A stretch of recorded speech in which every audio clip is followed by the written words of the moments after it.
খামারটা যে যদি লাভজনক করতে হয় তাহলে খাবারের খরচ কমাইতে হবে। আমার কথা কি আপনাদের ভালো লাগতেছে? খাবারের খরচ যদি কমাইতে পারেন তাহলে দুধের উৎপাদন করে এবং দুধ বেচে লাভ করতে পারবেন। নতুন যখন একটা খামার করব, এই খামারটা করার সময় কি করব? খামারের দৈর্ঘ্য প্রস্থ হিসাব করব। পূর্ব পশ্চিম লম্বালম্বি, উত্তর দক্ষিণ খোলামেলা থাকবে। খামারটা যাতে আলো বাতাসে পরিপূর্ণ থাকে। খামার যদি স্যাঁতসেঁতে থাকে তাহলে সেই খামারে কি কি হয়? বিভিন্ন ধরনের রোগ। কয়টা রোগের নাম জানি আমরা? ডাক্তার আসে, কিছু চিকিৎসাপত্র দিয়ে যায়, কিন্তু রোগের নাম আমরা হয়তো জানি না। অনেক ধরনের রোগ বলাই আছে। ব্যাকটেরিয়া জনিত রোগ, ভাইরাস জনিত রোগ, ফাঙ্গাস জনিত রোগ, ক্লামাইডিয়া জনিত রোগ। এই যে বিভিন্ন বিস্তৃত বর্ণালীর ব্যাকটেরিয়া জনিত ব্যাকটেরিয়া আছে, সেগুলো দ্বারা রোগে আক্রান্ত হয়। এবং যদি খামার রোগে আক্রান্ত হয় তাহলে দুধের প্রোডাকশন কমে না বাড়ে? গাভীর স্বাস্থ্য ভালো হয় না খারাপ হয়? খামারে যদি পাতলা পায়খানা লেগেই থাকে সব সময়, শরীর কি ভালো হবে গাভীর? তাহলে যাতে এগুলো সমস্যা না হয় তাই খামারের আলো বাতাস বা পরিবেশ এইটা ঠিক রাখবো। গরমের সময় প্রচন্ড হিট হয় খামারে, গাভী হাঁপায়, গাভীর দুধের উৎপাদন কি হয়? কমে যায়। দুধের উৎপাদন কমছে, গাভী অসুস্থ হচ্ছে, গাভীর স্ট্রেস হচ্ছে। তাহলে ঘরটা যদি উঁচু থাকে, বাতাসের প্রবাহ যদি ঠিক থাকে, তাহলে সেই খামারে হিট স্ট্রেস, এই গরম জনিত যে ধকলটা, সেটা কি হবে? অনেকাংশেই কমে যাবে। গরম জনিত ধকল যদি কম হয় তাহলে আপনার গাভী সুস্থ থাকবে, আপনার খামারটা ওই যে বাকি 50 জন 50% লাভবান আর বাকি 50% লাভবান হচ্ছেন না। এই কারণেই এই ছোট ছোট ভুল। আপনিও গরু পালছেন, উনিও গরু পালছে, আপনার খামারেও হলস্টেইন ফ্রিজিয়ান ফ্রিজিয়ান জাতের গাভী, আরেকজনের খামারেও ফ্রিজিয়ান জাতেরই গাভী, কিন্তু আপনি লাভ করছেন, আরেকজন লাভ করছে, আপনি করছেন না। আপনার সময় মতো আপনার খামারে বাছুর হয় না, আরেক ভাইয়ের খামারে প্রতি বছর একটা করে বাছুর হয়। বীজ দিলে কনসিভ করে, সময় মতো হিটে আসে, বীজ দিলে কনসিভ করে এবং খামারটা লাভজনক হয়। যে বিদেশি জাতের জার্সি বা ফ্রিজিয়ান জাতের যে সমস্ত গাভী এখন আমরা লালন পালন করছি, এই সমস্ত গাভীর খাদ্য ব্যবস্থাপনার দিকে আমাদের নজর দিতে হবে। খাদ্যের মধ্যে কি কি থাকবে? কি কি থাকবে খাদ্যের মধ্যে? দুইটা ভাগ, দানাদার এবং আঁশ জাতীয় খাবার। দানাদার খাবার এবং আঁশ জাতীয় খাবার। তো দানাদার খাবার হিসাবে আমরা কি ব্যবহার করব? আমরা দানাদার খাবার হিসেবে কি ব্যবহার করব, আর আঁশ জাতীয় খাবার হিসেবে কি ব্যবহার করব? আঁশ জাতীয় খাবার হিসেবে কাঁচা ঘাস, খড়। কাঁচা ঘাস, খড়। আপনাদের কয়জনের ঘাসের জমি আছে? কাঁচা ঘাসের জমি আছে কয়জন? 2 3। জমি আছে কয়জনের? 4 জন 5 জন। জমি আছে, ঘাস নেই। তাহলে 50 জনের মধ্যে যদি 5 জনের কাছে ঘাসের জমি থাকে, তো আপনারা কি গাভীর খাদ্য খরচ হিসাব করে লাভ করতে পারবেন? পারবেন? পারবেন না। 1 কেজি ঘাস উৎপাদনে কয় টাকা খরচ? কয় টাকা? সর্বোচ্চ 1 টাকা। সর্বোচ্চ 1 কেজি ঘাস উৎপাদন করতে সর্বোচ্চ 1 টাকা। আর 1 কেজি গমের ভুসি কিনে খাওয়াইতে কয় টাকা? 50 টাকা, তাই না? 50 টাকা, কখনো 55 টাকা। যদি লাভজনক করতে হয় তাহলে খাবারের খরচ কমাইতে হবে। আমার কথা কি আপনাদের ভালো লাগতেছে? খাবারের খরচ যদি কমাইতে পারেন তাহলে দুধের উৎপাদন করে এবং দুধ বেচে লাভ করতে পারবেন। খাবারের খরচ কমানোর জন্য কি কি উপায় আছে আমাদের?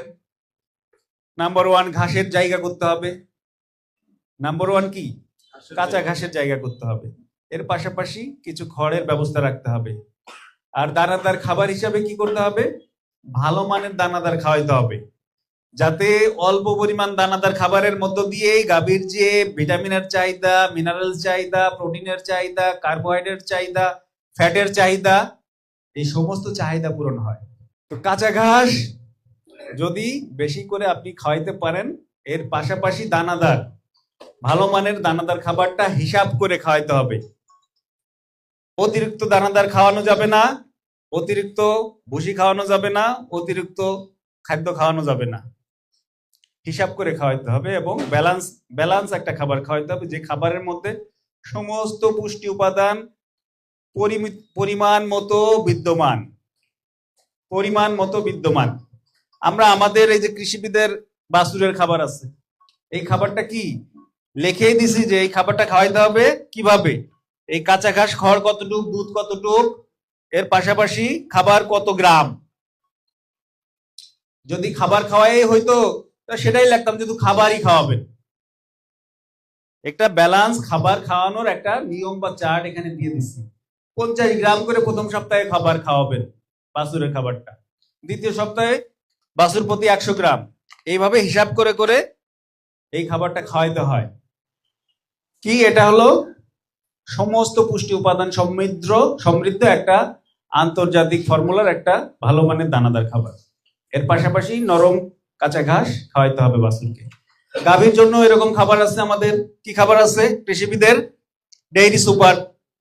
ডেইরি সুপার খাবারটা কি, যে গাভীগুলো বেশি দুধ দেয় সেই গাভীর জন্য, অর্থাৎ 21% প্রোটিন এবং 22 প্রোটিন সমৃদ্ধ খাবার, উন্নত ফর্মুলার একটা দানাদার খাবার। এরপরে আছে কি আমাদের ডেইরি রেগুলার। এই খাবারটা 17 থেকে 18% প্রোটিন সমৃদ্ধ, এমন একটা খাবার যে খাবারে কি আছে, ওই গাভীর প্রয়োজনীয় পুষ্টি উপাদান আছে। যে গাভীগুলো 10 লিটার 15 লিটারের ভিতরে দুধ দেয় তাদের জন্য এই রেগুলার খাবারটা। ঠিক একইভাবে ষাঁড়ের জন্য দানাদার খাবার আছে, বিফ সুপার। ষাঁড় মোটা তাজাকরণের জন্য একটা খুবই ভালো মানের দানাদার, কৃষিবিদের বিফ সুপার। এর পাশাপাশি আছে বিফ রেগুলার। এই রেগুলার খাবারটাও যে ষাঁড়গুলো একটু ক্রসব্রিডের ভিতরে ভালো, সেগুলোর জন্য রেগুলার খাবার। এছাড়াও আছে একটা বুস্টার। এই বুস্টারটা আমরা নতুন একটা সংযোজন করছি। এই বুস্টার খাবারের প্রোটিন পার্সেন্টেজ হলো 30, হাই প্রোটিন। তো ওই যে বলছি যে আপনারা যদি কাঁচা ঘাসটা বেশি পরিমাণে খাওয়াইতে পারেন, খড়টা দিতে পারেন, এর সাথে অল্প পরিমাণ বুস্টার দিলেই চাহিদা, প্রোটিনের চাহিদা পূরণ হবে, ক্যালসিয়ামের চাহিদা পূরণ হবে। যে ঘাটতি, এই ঘাটতি এই অল্প পরিমাণ খাবারেই পূরণ হবে। এবং এই খাবারের দাম কি 50 টাকার নিচেই। তাহলে 50 টাকা দিয়ে আপনি যখন 1 কেজি গমের ভুসি কিনে খাওয়াচ্ছেন তাতে প্রোটিন আছে 8, আর যখন 1 কেজি বুস্টার একটা গরুকে দিচ্ছেন যার মধ্যে সমস্ত উপাদান আছে, সমস্ত পুষ্টি উপাদান আছে, তার দামও ওর মতোই 50-55 টাকা কেজি। তাহলে কোনটা সাশ্রয়ী আপনার জন্য? কোনটা সাশ্রয়ী? Balance diet. ব্যালান্স ডায়েট সাশ্রয়ী আপনার জন্য, ব্যালান্স ডায়েট। গমের ভুসি, খেসারির ভুসি, মসুরি ভুসি, বিভিন্ন ভুসি দিয়ে আমরা একটা ভুসি মিক্সচার তৈরি করছি, সেই ভুসি মিক্সচারটাও আছে, সেটাও আপনারা নিতে পারবেন। কিন্তু ব্যালান্স ডায়েট হিসাবে আপনারা এই খাবারগুলো যদি ব্যবহার করেন তাহলে দুধের উৎপাদন ভালো পাবেন, গাভীর শরীর স্বাস্থ্য ঠিক থাকবে, গাভীর প্রতি বছর একটা করে বাছুর হওয়ার যে নিশ্চয়তা, সেই নিশ্চয়তাও কিন্তু এই খাবার খাওয়ানোর মধ্য দিয়ে আমরা দিয়ে থাকছি, সেই নিশ্চয়তাও পাবেন। একটা গাভীর দুধ উৎপাদন কোথায় কোথায় হয়? দুধ উৎপাদন তার মুখে।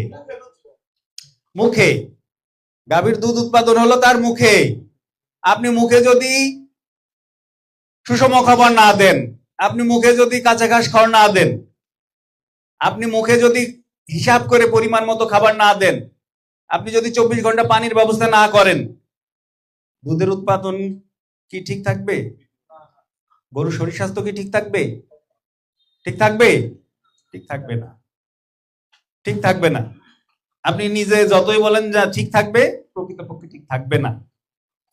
তাহলে আজকে আমরা এই মিটিং এর মধ্য দিয়ে যে বিষয়গুলো বোঝার চেষ্টা করলাম, যে একটা গাভীর খামার লাভবান করতে গেলে প্রথমে তো আমাদেরকে ওই খামারটার ব্যবস্থাপনার উপরে গুরুত্ব দিতে হবে।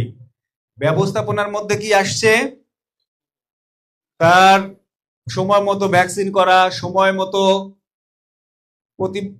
মতো কি কৃমিনাশক ওষুধ খাওয়ানো, তার বায়োসিকিউরিটি, খামারের বায়োসিকিউরিটি নিশ্চিত করা, খামারে দুধের উৎপাদন যাতে ভালো হয় সেই খাবারের হিসাব করে খাবার খাওয়ানো, দানাদার খাবার, কাঁচা ঘাস খড়।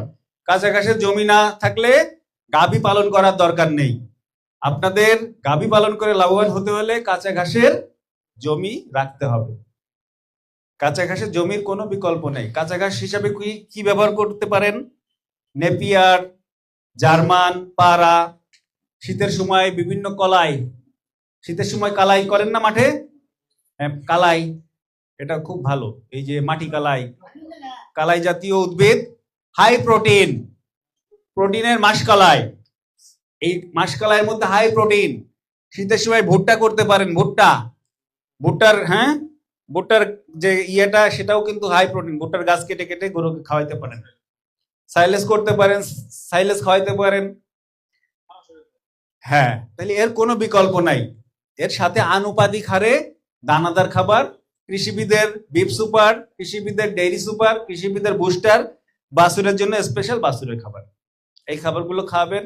আপনি যে প্রতি বছর একটা করে বাছুর চান, খামারটা যাতে সুন্দর থাকে, খামারে যাতে রোগবালাইয়ের প্রাদুর্ভাব না হয়, খামারে যাতে লাম্পে স্কিন না আসে, অ্যানথ্রাক্স না আসে, এফএমডি না আসে, নিয়মিত ভ্যাকসিন করবেন, খামারটা কি লাভজনক হবে।